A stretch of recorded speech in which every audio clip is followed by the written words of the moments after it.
Salut les gens, alors aujourd'hui, petite vidéo pour vous aider sur la sortie de votre jeu vidéo à venir. On va parler du Saint Graal, c'est les wishlists.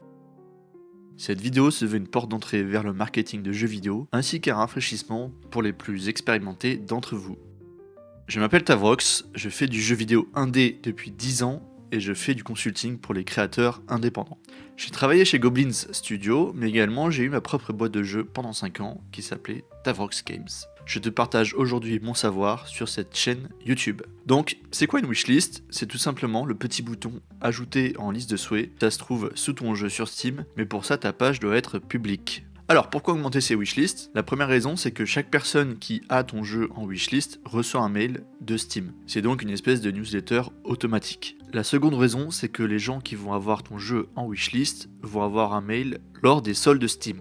C'est un outil très puissant pour convertir sur le long terme. Un petit tips, c'est que ça ne s'envoie que sur les soldes qui sont au-dessus de 20%. La troisième raison pour augmenter tes wishlists, c'est que c'est une métrique importante, c'est-à-dire que c'est une mesure qui permet de dialoguer avec des partenaires ou avec Steam. Par exemple, Steam pourra mieux te considérer pour des weekly deals si tu as beaucoup de wishlists, et tu pourras également plus facilement discuter avec des éditeurs ou des distributeurs avec des meilleurs deals. On arrive au premier moyen d'augmenter tes wishlists, un peu évident, mais c'est les réseaux sociaux.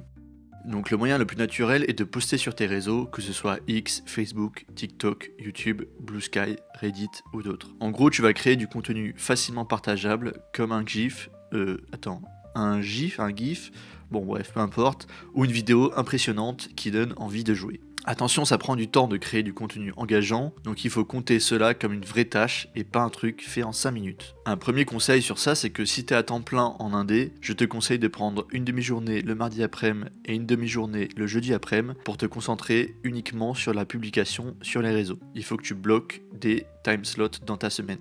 Mon deuxième conseil, c'est qu'il faut que tu choisisses peu de réseaux et que tu te concentres dessus. En effet, si tu fais trop de réseaux à la fois, c'est trop chronophage et trop complexe. Je pense que j'ai accompagné au moins une vingtaine de clients qui ont tenté ça, d'avoir 15 000 réseaux, et au final ça n'a jamais réussi car ils sont submergés par le travail.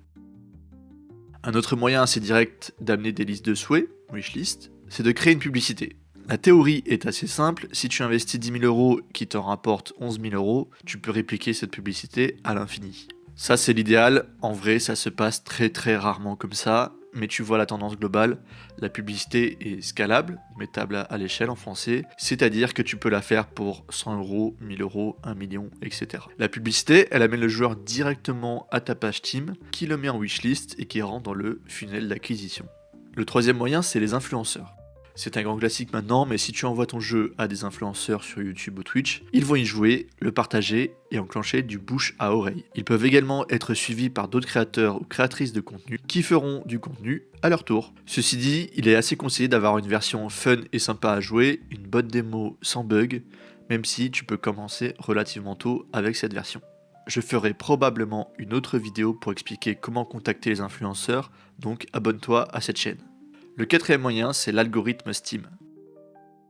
Steam va essayer de promouvoir ton jeu à des gens qui peuvent aimer ton jeu. Ceci dit, c'est un processus automatisé qui est assez opaque et assez complexe. Je te conseille cette vidéo de Steam qui explique comment améliorer ta visibilité sur Steam. Il y a beaucoup de choses à dire, mais voilà quelques tips très simples. Le premier, c'est améliore tes tags par itération, en essayant d'avoir des jeux avec une audience moyenne et une forte correspondance à ton jeu. Voici l'outil de tag sur Steam, n'hésite pas à l'utiliser de manière abondante. Ensuite, améliore ta page Steam et traduis-la pour qu'elle soit bien, claire, engageante, intéressante. Il faut que ta page ait des gifs, des gifs, bon bref. Il faut que ta page ait des gifs cool qui donnent envie d'y jouer. Troisième conseil, c'est améliore tes capsules et tes visuels pour qu'ils soient clairs et donnent envie. La capsule apparaît dans beaucoup d'endroits sur Steam, donc il faut vraiment la soigner. Un petit conseil supplémentaire, c'est que les 4 premiers screenshots peuvent être facilement visibles sur Steam. Fais attention à ce que tes 4 premiers screenshots soient très bien faits et montrent une diversité de gameplay. Le cinquième moyen, c'est les festivals en ligne. Steam et d'autres événements proposent des festivals en ligne comme le Summer Game Fest, le Wholesome Direct ou le Nintendo Direct. Ces festivals sont plus ou moins accessibles, il faut parfois payer ou connaître la bonne personne pour y accéder. Un exemple de festival qui est très ouvert, c'est Tacticon, c'est organisé par Wounded Horse et Fire Squid. Attention, parfois ton jeu peut ne pas être retenu, donc c'est pas garanti, mais ça peut être un gros boost facile de wishlist, donc n'hésite pas à t'inscrire à ce genre d'événement. Tu peux aussi postuler dans l'interface Steam, c'est pas tout le temps proposé, mais ça peut être pratique. Le dernier moyen plus classique, c'est les festivals physiques.